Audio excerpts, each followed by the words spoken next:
Mira, el tema era molt simple, és com respondre al repte de l'educació dintre del nostre món.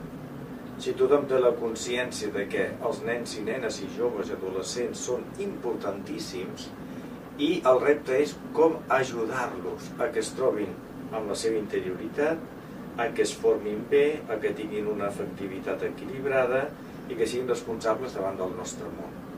Davant d'aquest repte és fer-nos preguntes.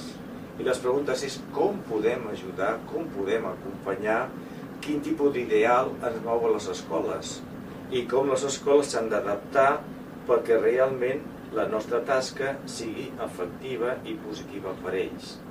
En el fons és adonar-nos de que és una meravella estar amb nens i nenes i és la responsabilitat de donar-los la mà.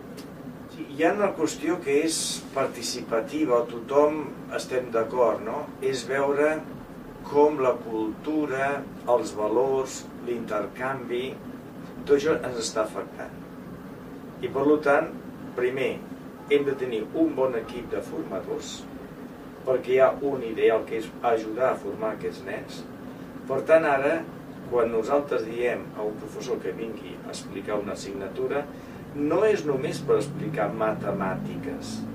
L'haurà de fer si la seva especialitat és matemàtiques, però la seva tasca serà ajudar a formar aquests nens. Per tant, hem d'ampliar l'horitzó dels mestres i al mateix temps donar-los eines. A partir d'aquí, també el món de les escoles s'ha de professionalitzar.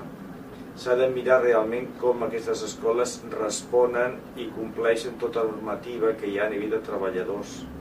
I l'altre repte que hi ha a nivell més, diguem, de claretians, és com els ajudem a aquesta canalla o aquests nois o aquests joves a que es trobin amb la paraula.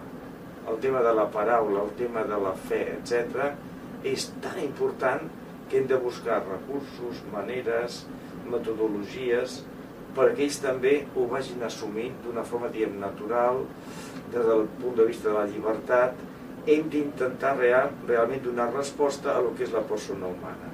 No només és aprenentatge, no només són relacions, sinó que hi ha quelcom més, que és la seva identitat.